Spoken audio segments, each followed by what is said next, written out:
It works.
Yeah, so I think we'll slowly start now. People have gotten their food. So yeah, welcome to this first keynote. So yeah, in FSCONS over the years we've talked a lot about surveillance and different forms of resistance, and usually our answer is cryptography to everything. But now we have a very interesting perspective from a Scottish sci-fi writer. So yeah, MacLeod.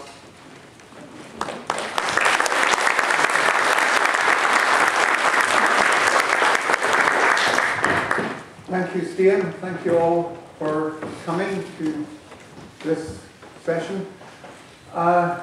It's very gratifying. It's also terrifying because I'm more used to writing about people like you as fictional characters than addressing you. It's scary for me. And that kind of brings me to the, I suppose, the launching point of what I want to say this afternoon, which is the idea of reflexiveness. A few years ago, I was one of two writers in residence at a small social science institution called the Genomics Policy and Research Forum at Edinburgh University, which brought together social science research on the new life sciences, on genomics and synthetic biology and genetics and so forth. And they had they always had a cultural intervention. So they always had an artist of some kind in residence to produce some work related to that. And one of the outcomes, in fact, my time there was a novel called Intrusion, which is about surveillance and health and biotechnology and so on. But in the course of the residency, I got to hang out with social scientists. I had to really smack myself out of the habit of saying social scientists and real scientists,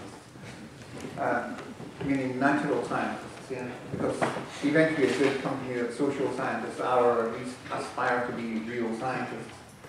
And two very interesting concepts that I took away from that was, one was the question of reflexiveness, of what role we have to all, one of the questions that social scientists, at least the sophisticated ones, always ask is what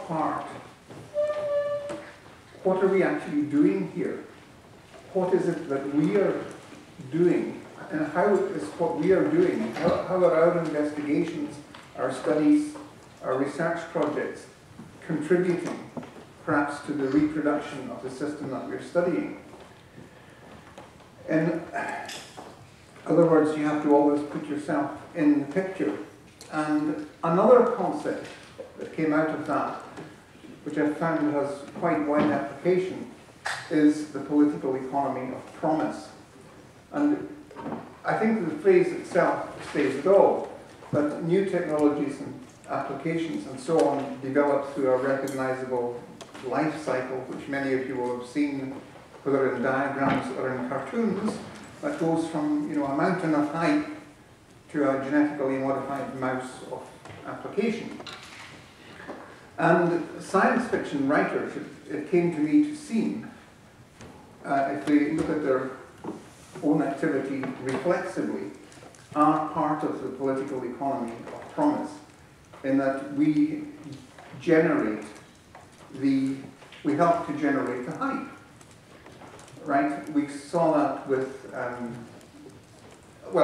very obvious example that's kind of widely recognized outside of science fiction narrowly conceived as a broader cultural resonance was the cyberpunk and the novel Neuromancer, which kind of imagined into being the internet that we have today.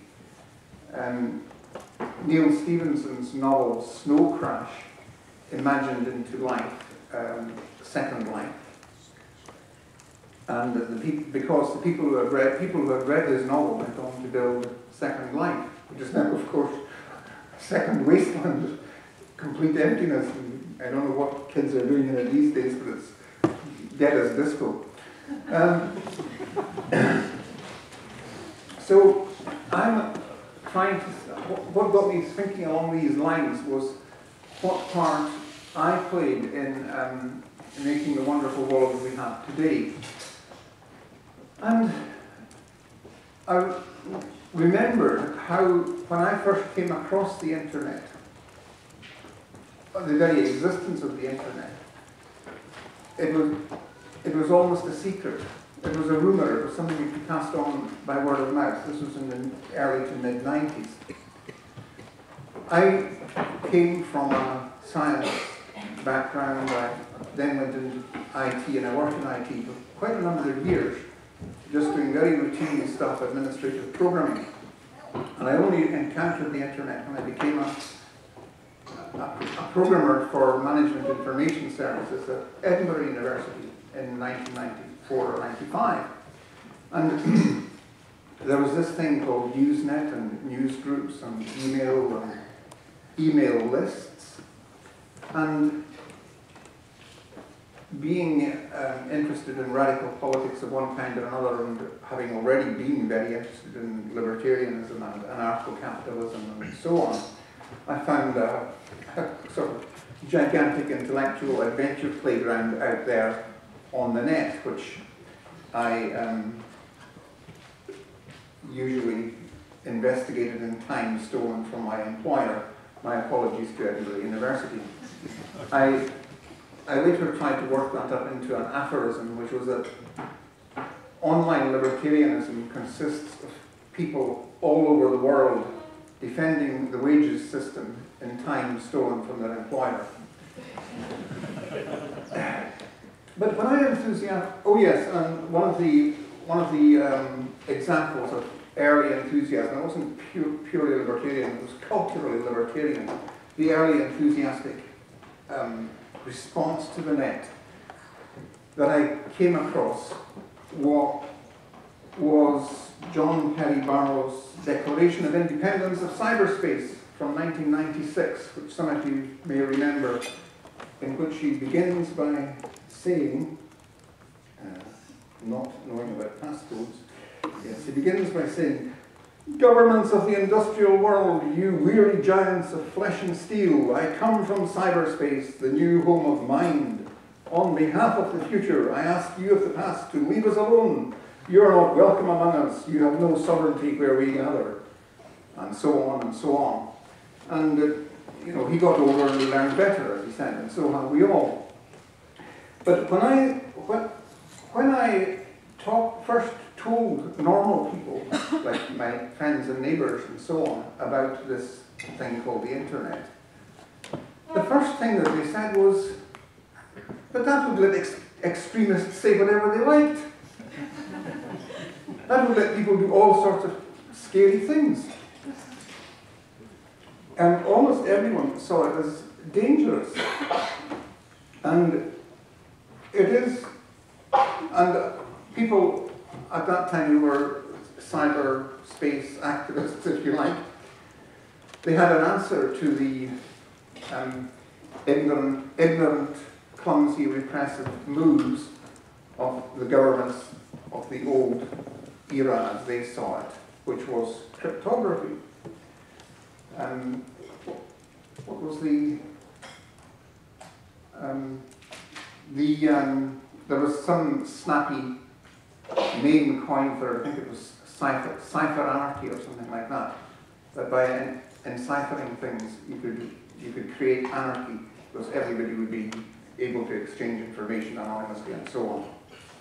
And again, all that happened was that encryption enabled us to do online commerce and to deal safely with Amazon and Google and the flight companies and all the rest of it. And these are enormous everyday benefits. But in doing that, in order to take full advantage of all of that, we have to reveal to them, to these big companies and to anyone who happens to be listening in, an enormous amount of information about ourselves, which is a bargain that we strike unconsciously day in and day out, sometimes consciously. We make that trade-off, if you like. Now, I think that the kind of insecure response that most people ordinarily had to hearing about the internet for the first time was part of a social process or social condition which has only deepened and intensified ever since, in the decades since then, and has only recently come under any kind of sustained intellectual, let alone practical and political challenge. And it is what is usually and perhaps glibly called neoliberalism.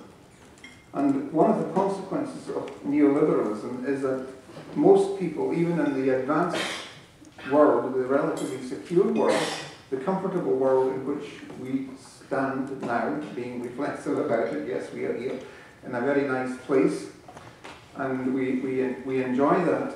But many of the people around us at least, and perhaps some of us here, are living in the insecurity of debt-laden wage slaves. And we have also found that when you get revolts that are mediated by social media, most famously in the case of the Arab Spring, where it seemed for a few weeks, almost at one point for a few nights, I can remember the very hours in which it all seemed to be making a difference, when Twitter seemed to enable a huge mass of people to circumvent a highly repressive, very well organized deep state and drive it back. The moments of February 2011, yeah? And I remember sitting up late at night, retweeting and retweeting tweets from Tahrir Square in the honest delusion, perhaps, that possibly one of these might make a difference, might get more people out or whatever, or might generate a little more solidarity internationally, and so on. It was a very globally participative moment. But as the outcome showed,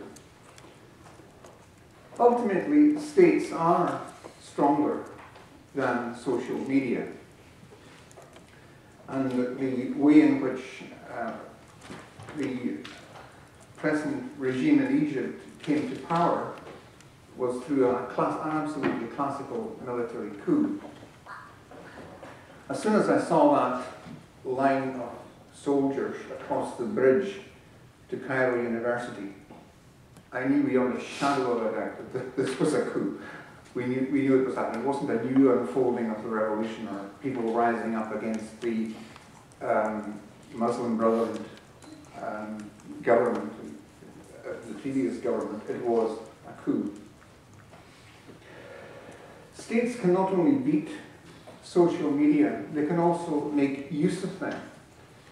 In my novel from a few years ago, The Execution Channel, I had what seemed a very fanciful thing at the time, which was Homeland Security sponsoring, in fact, running bloggers and other social media activists to generate endless false accounts of what was going on in the world. And this existed in the whole distributed peer-to-peer type environment, which we're all so enthusiastic about. Autonomous teams of bloggers spilling disinformation into the bloggers and tweeters, etc., and uploaders of files and of supposed secrets and photographs and video and so on, all of whom were consciously or unconsciously part of the state's own disinformation apparatus. So in these circumstances, it's very difficult to maintain social trust. I think the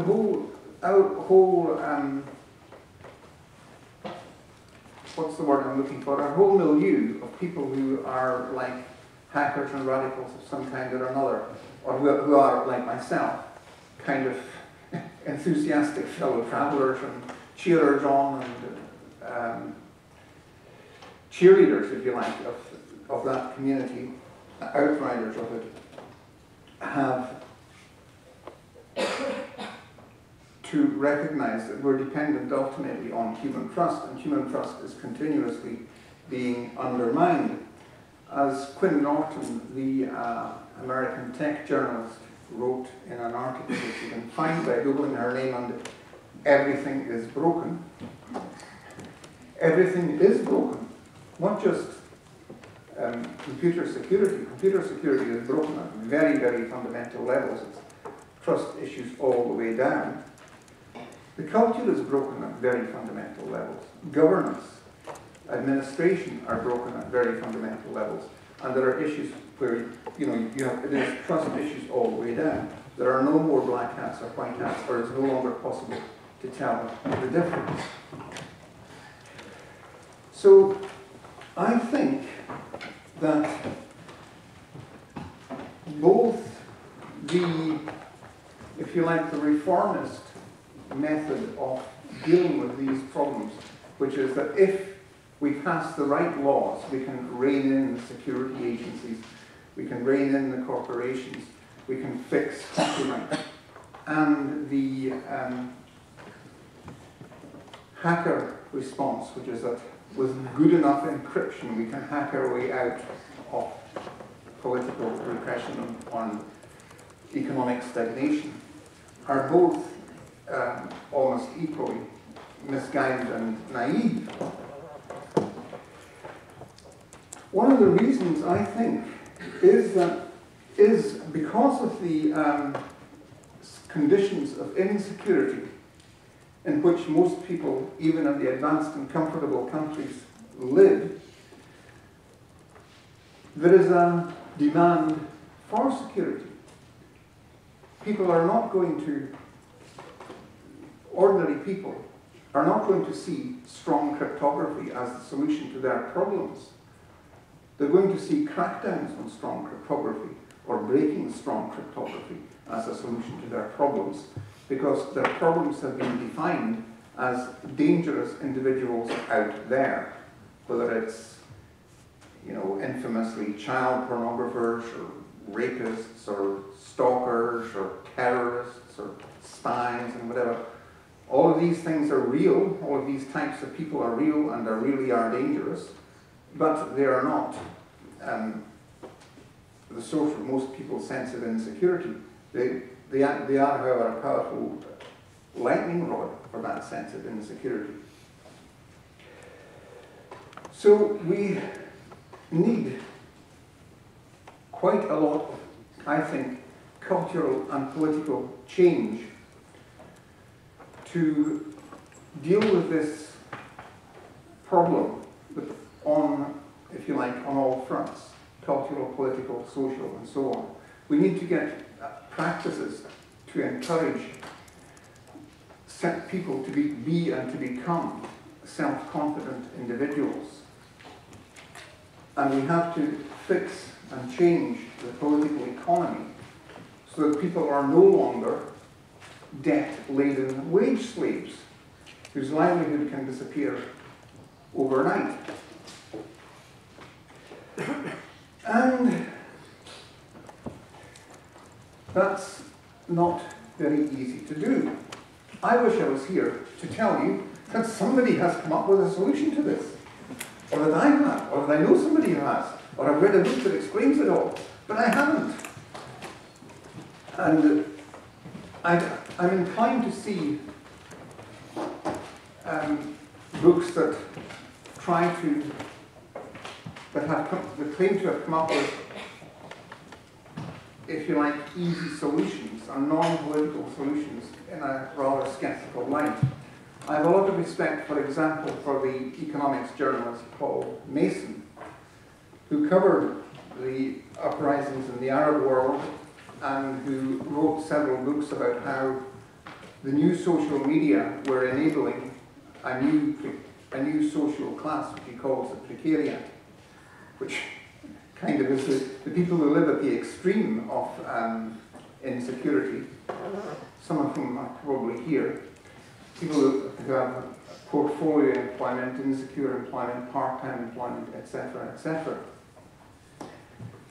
It had enabled these people to act as a vanguard and a catalyst for wider social discontents. And he has more recently written a book called Post-Capitalism, in which he argues that we are in a transition beyond capitalism to a society based upon essentially peer-to-peer production. And I find this kind of hard to get too enthusiastic about, because I've seen these kind of arguments made before from very different, often with very different ideological inflections. In fact, hearing arguments made like that about how we are getting beyond big iron through spontaneous, small-scale, bottom-up social enterprises of one kind and another. I literally remember reading about that in high school, in probably the very early 70s or late 60s, in Alvin Toffler's book, The Third Wave, or Future Shock, or one of these. And we've had other iterations of that. Since then, we had, with a more hippie inflection, we had the Whole Earth Catalogue. We had the hippie techno-libertarian movements. And we've had cyberpunk, and we've had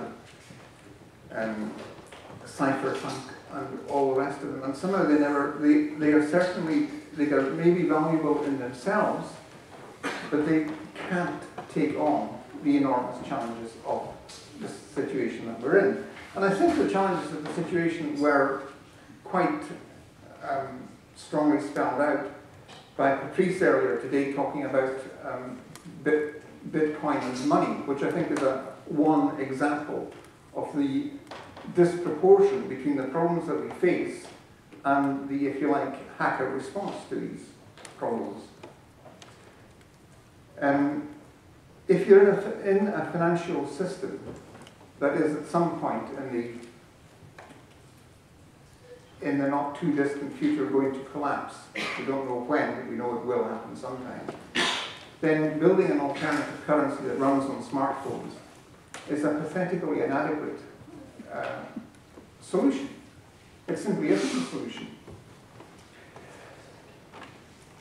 I think that we do have to move politically to challenging the leave it all to the market theory of neoliberalism. We also have to challenge the leave it all to DIY activism of us and think about, go back into thinking about using political institutions that exist and the democracies that exist to deal with the problems that exist. And it's of course that in itself has enormous problems. And there are many paths that have been gone down in the past, many false paths, and so on. But I will finish on what I think will be a somewhat provocative point, and what I would like to take out of that provocative point is to infuriate you enough to get some discussion and responses. And that is the dragon in the room. The dragon in the room is China. China is, in digital terms, it's a both very repressive and a very cleverly repressive society. It's one that represses through expression, that encourages and mobilizes its netizens, as they call themselves, to support the state. And if the state itself cracks down on people who are on dissidents, and so on, it is a very contradictory and unstable, in some ways, state, with a huge and terrible past history, and it's a different civilization. And it would be absolutely ridiculous to draw immediate lessons from it. But what China has shown in the past 30 years of economic growth, without one recession, there have been years of slower growth, years of faster growth, but there's never been a slump. There may be a huge crack-up coming in the future, I don't know, but so far all the predictions of a huge crack-up have not been borne out. What China has shown is that it is possible to have a very vibrant economy that can run without the kind of security-sapping, confidence-destroying, wealth-destroying effects of massive depressions. And it seems it would be a huge underestimation of all that we've done, all that we've achieved in Europe, in North America, all the struggles, all the institutions, and I say this in a kind of both, I say this in an appeal both to kind of conservative and to radical sentiment.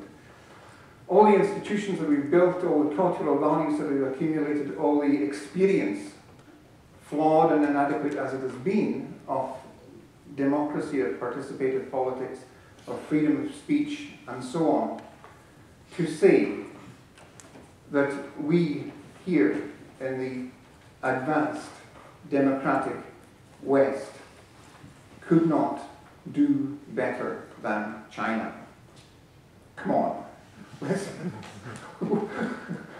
I know the Chinese were civilized before we were. In fact, for most of us here, it's embarrassing to think how many parts of the world were civilized before we were. I'm speaking as a Scot to mostly Scandinavians, so you know what we're talking about here. But we learned from the more advanced civilizations, and we took it forward. And we were able our ancestors were able to take some of the gains that have been made, the advances that have been made in more advanced civilizations, and to combine them with the free institutions which we had brought with us out of the forests back there, and out of the, the mountains that we came down from, and so on, and the seas that we crossed.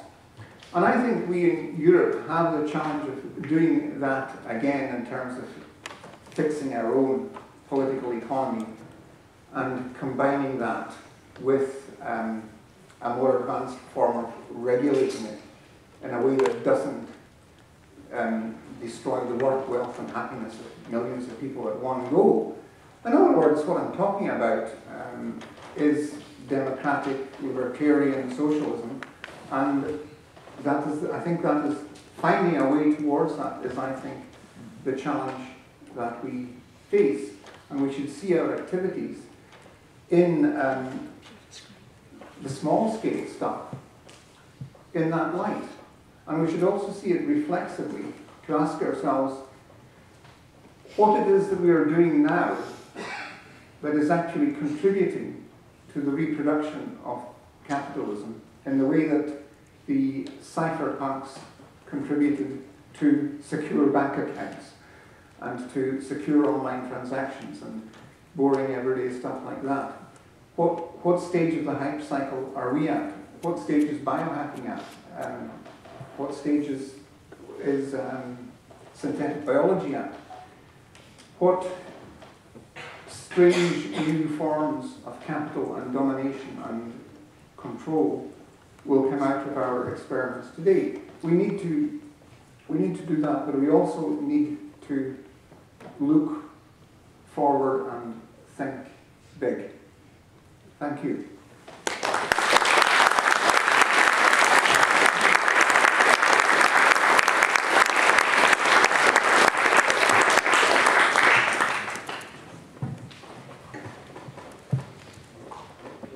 Yeah, thank you, Ken. So we have quite a bit of time for questions. So yeah, please raise your hands. Everybody at the same time. I thought it was a very interesting talk. And I think it might connect very well to tomorrow's keynote as well. And to me it was an interesting twist on the perspective. Like, hackers have been eager to support revolutions because, you know, revolutions are cool. But how do you support reformation as a hacker and that perspective? There is a question, yes? For the microphone.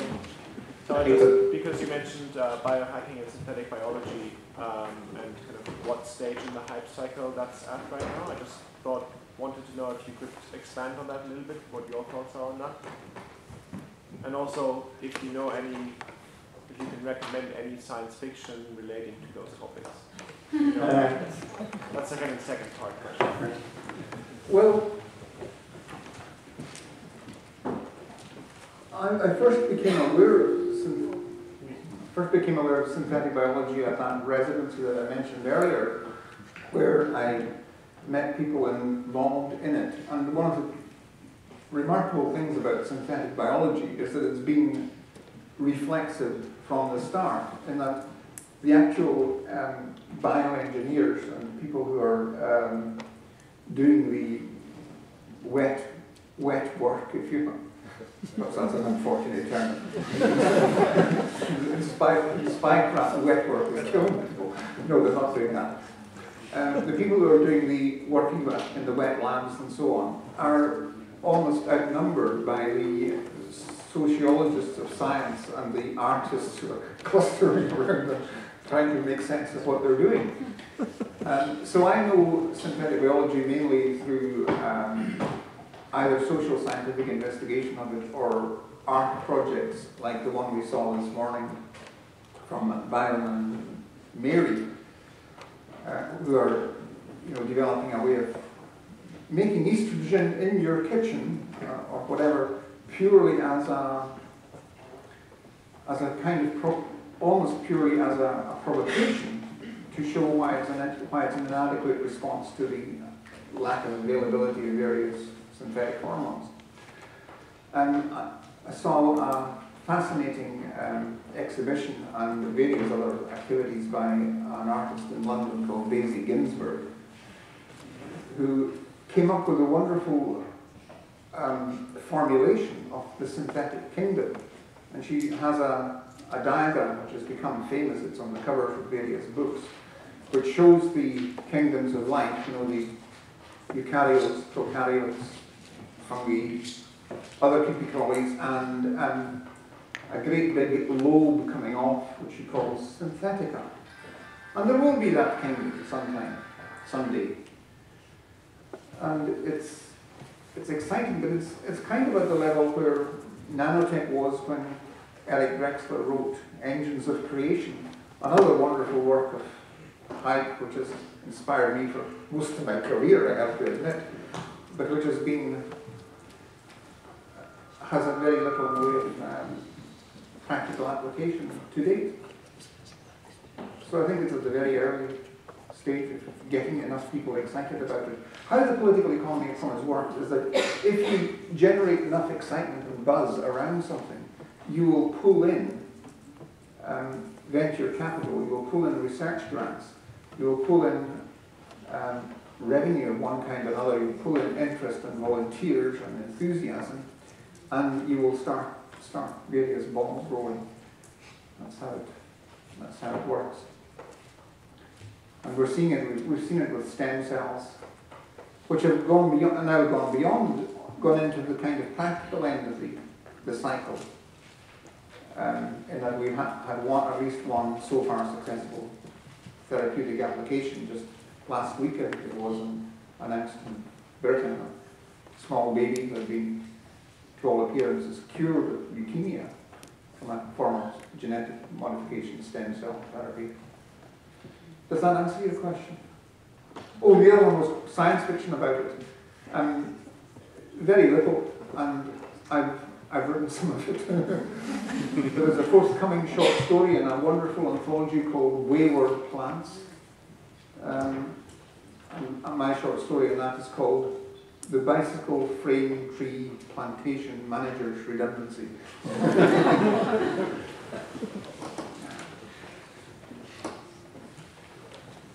Yes, just a moment, I'll give you the microphone here. Thank you. Very many thought-provoking ideas. I just wanted to ask you if you had looked into something that's by far not a new idea, something that, for example, Buckminster Fuller wrote in his epic poem, No Second-Hand God, and that is about participatory engagement in democracy. Because one of the things that many people have realized for a long time is that our current governments and the current democracies are not really functioning as democracies. It is more like a dictatorship with many heads that are sort of resting on the corporate body. So do you see direct democracy, because there are new projects like that happening all over the world, do you see that as a way to fix our broken systems?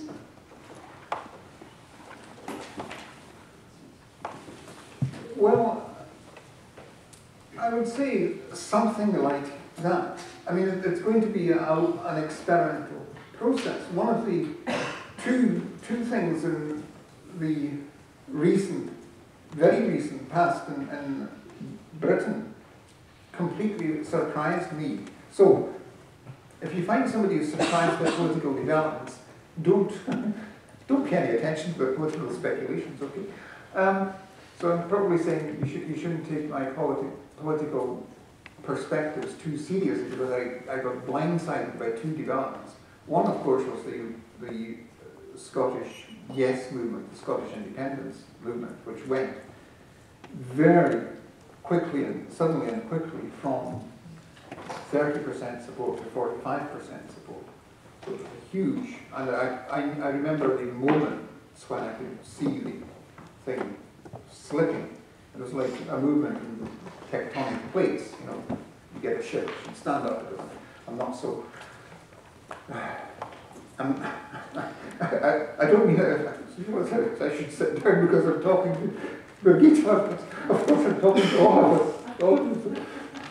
Yes, so that rather surprised me.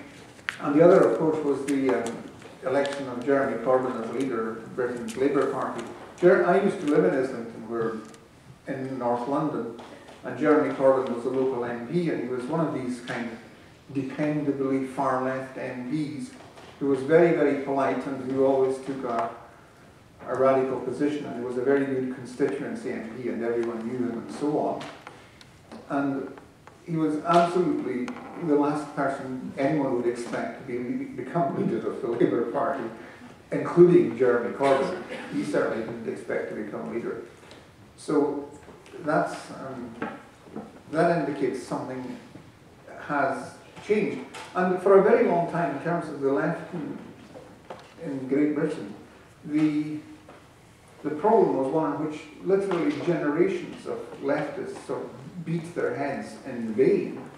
And that is that the Labour Party is very dominant in the part of the political spectrum that it occupies. And it would never risk that position by adopting a radical program. And on the other hand, any party to the left of Labour just gets squeezed out. And what suddenly happened is that because of a quite accidental development of throwing the election open to party supporters, to anyone who was prepared to sign up and pay £3, which is roughly, I don't know, 15 krona, I think, could vote. But that wasn't the only reason why that opened it up. But the long-established supporters, members of the party, also voted mostly for it. So it's a big surprise. Something is happening in British politics, which has still to be fully worked out. So the problem is that the other problem, however, is that we've seen how new parties like Syriza in Greece and maybe again Podemos in Spain can come, even in the case of Syriza, come to power and still be unable to affect or change the system because it's No trust by the EU. Yeah, and no trust in it either, or too much trust in it. They were crushed. They were crushed, yes. By the EU. Yes, yes. Which Iceland is outside. Yeah. By the EU. Yes. Yes. Yes, I was. You talked about the cyberpunks and the hackers, and that they couldn't really make an impact on development of civilization. My question concerning that: what do you think the role of money is in value transfer in development of civilization? And do you think that new technology of money, as we see in Bitcoin and blockchain technologies, how can you not see, or is there any science fiction talking about this, the wonders that can be created when money is flowing, money and hackers are combined in perfect harmony? Yes. Amen. Yes, there is. I have to be slightly parochial about it, though. I wrote at least one novel myself under the influence of non-orthodox money theories. It was now, what's the right name for this kind of monetary theory? It's called mutualism. And the idea of free banking, that was the slogan of that movement in the 19th century, that anybody could issue their own currency on the strength of whatever they were willing to stake stake their credibility on, as it were. And that with enough people doing that, you could form mutual banks, which would take people out from under the usurious grip of the monopoly bankers and the currency monopolists and all the rest of it. And, well, not an awful lot has been heard from that quarter for a very long time. My friend Charles Stross wrote a book, a novel, a far future space opera novel called Neptune's Brood, which is based on the idea of slow money. And slow money, there's fast money which is used for everyday transactions, and there's slow money which is used as a store of value and as a means of speculation and investment. So slow money, just as with bitcoins, it exists in calculations going on in computers. Yeah. What slow money exists as quantum entangled communications, quantum entangled particles being sent from one star to another. So you get paid, but you can't cash it for 50 years, and you have to go out there to get it. So it's a way of financing interstellar exploration. Neptune's group is in fact one of the funniest science fiction novels about accounting, told by a post-human robot that has ever been written. I highly recommend it. The tension is unbearable as you finally work out what the gigantic scam is. It is really, really clever. Also, the narrator and heroine gets non-consensually turned into a mermaid at some point for her own benefit. And it's an amazing novel. I highly recommend it. So yes, there has been some.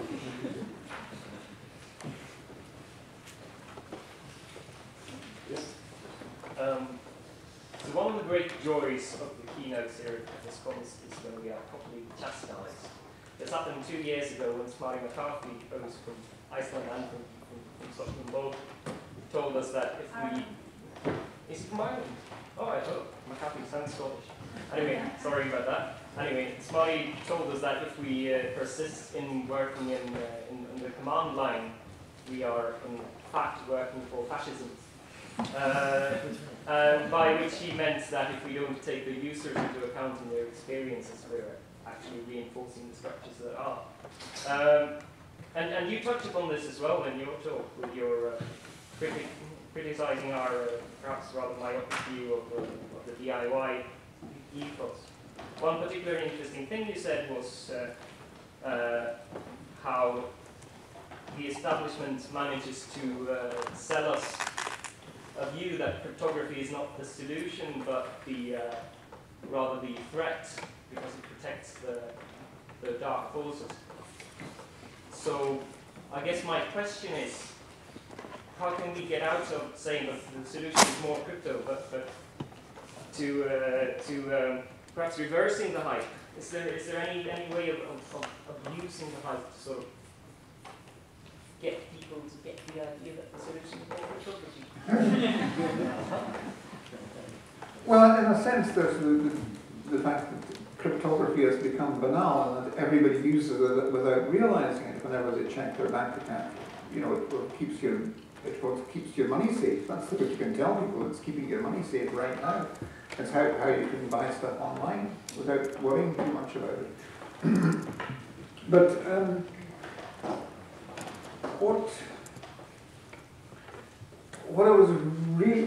the point I really wanted to get across with that wasn't so much that the establishment sells us this idea, as that we, as it were, spontaneously produce this idea ourselves. This is instinctive, not instinctive, that's completely the wrong word, but it's our almost automatic response to that. Just as the first people that I told about the internet were worried about all the awful things that could happen with it.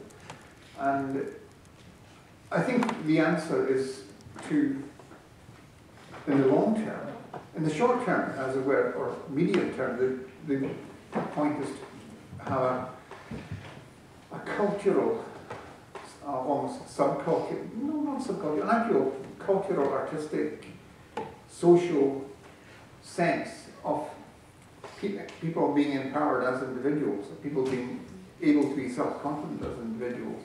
But in the longer term, it's to find ways of removing the sense of insecurity that drives these fears. And as I was trying to argue that eventually a big fix in the political economy is needed, whatever you call the successor system doesn't really matter, but there has to be a more secure and freer and more productive, reliably productive system to move beyond. But one of the nice things, of course, is that in principle, we could actually build these bonds of security and solidarity in the course of building a movement to do it. It's been done once before, and bloody well could be done again. That's what we live in the kind of dried up husks of what were once vibrant movements, Swedish social democracy and so on. You know, and when I think about the Labour Party and all of that, you know, well, I would say that both the Democratic and the Labour parties of the West had such a long, you know, they were social movements. And until politics becomes a social movement again, it will, when it becomes a social movement again, it will rebuild individual confidence. I think that's the paradox of solidarity and individuality.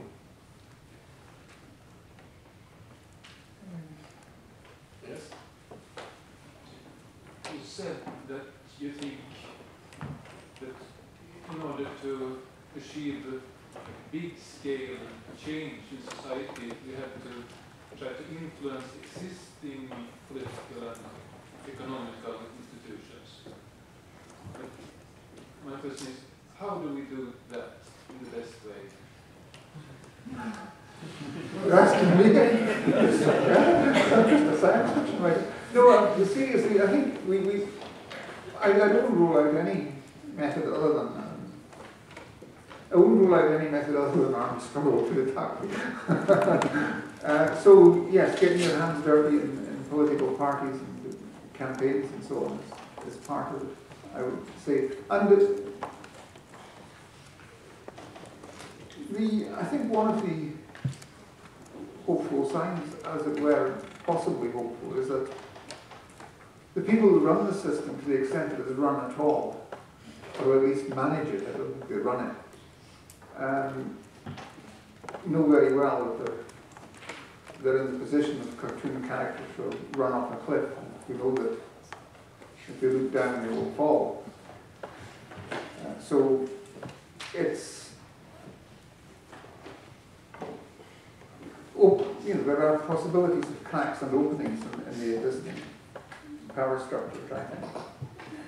It could open various, could open floodgates at some point. I think we're definitely in a situation which is fairly new in my experience, where we always have to expect the unexpected. That surprises keep happening in politics and in economics, actually, and in science. Yes. Yes, it reminds me, what has happened in later years is that economists have started to talk about the flawed economy. But if you look at politicians, as you were in, they are very much muted by their fears of speaking honestly about the situation, aren't they? Because then they feel that they will sort of trigger the collapse that they fear. Isn't that the case? Or how do you look at that? It is, and as soon as you get into responsible situations, you sort of stop talking about the flawed system that you are managing. Yes. You fear to trigger it and Yes. become responsible for it. yes, and that is absolutely true. And it's not an unwanted, it's not a sort of groundless fear. The then British Chancellor of the Exchequer, Alistair Darling, in 2006, in an interview in 2006 or 2007, which was actually for a very soft feature piece about, you know, the Chancellor at home and relaxing with his, you know, fishing and sailing and so on. He said that we're heading for the biggest financial storm of our lifetimes. And he said this, you know, quite innocently, as it were. He didn't say it deliberately to cause trouble. And the then Prime Minister, Gordon Brown, who was famously short-tempered, was on the phone to him within seconds of the article appearing. You know, what have you done? You know, because Brown knew that a crash was coming, and he didn't want people talking about it, because he was still running very, very fast to try and keep, you know, to get to the other cliff, as it were. And they didn't. So, yeah, it's a real fear. But there is also the fact that politicians, even radical politicians, have to moderate their expression, usually, in normal circumstances, because they can lose support or alienate support, and it's a delicate path. I mean, politics is an art. It's not one I'm very good at, as I know. So I take my hat off to people who are, and I very occasionally have some hopes that some politician actually will do it, but so. You also talked about like the gravitational pull of ideas, so perhaps sci-fi writers have a huge responsibility. Yes, I think that one of the responsibilities we have is realizing our own contribution to the, well, not just the hype cycle, but the social expectations and what people hope for and what people fear. I don't think science fiction writers are exactly the, what was it, one of the poets called poets, the unacknowledged legislators of the world. But we do write the dreams and nightmares of the world, and it's important that we give people the right dreams and the right nightmares. I think a lot of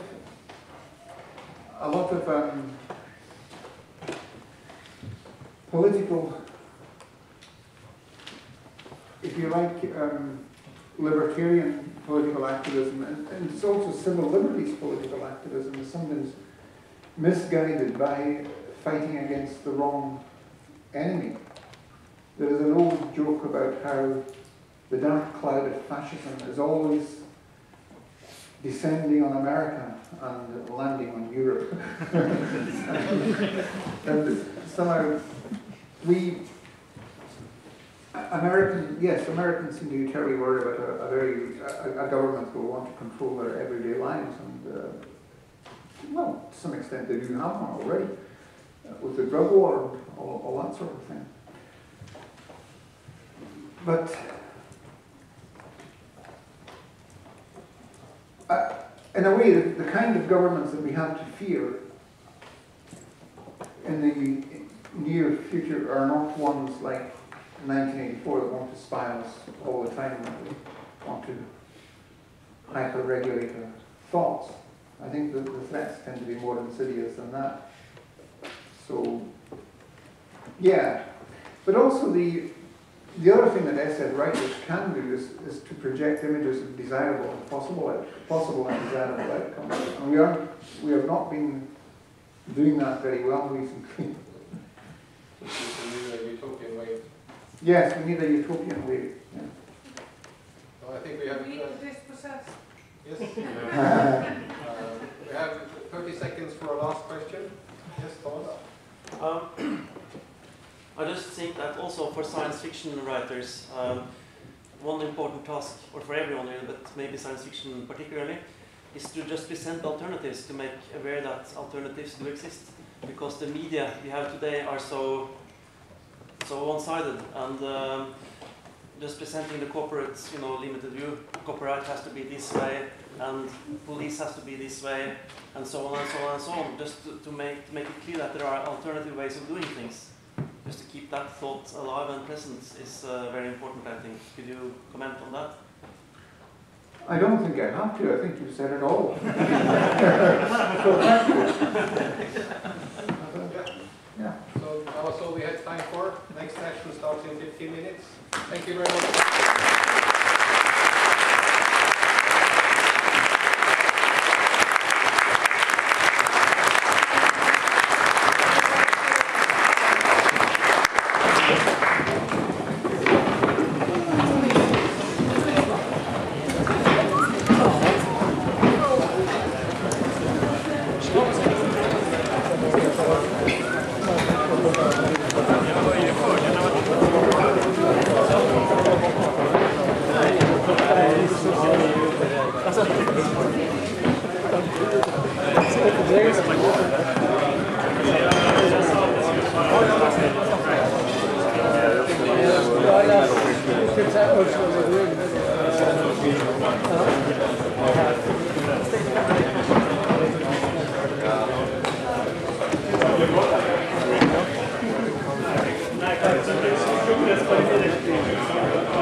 Takk for det.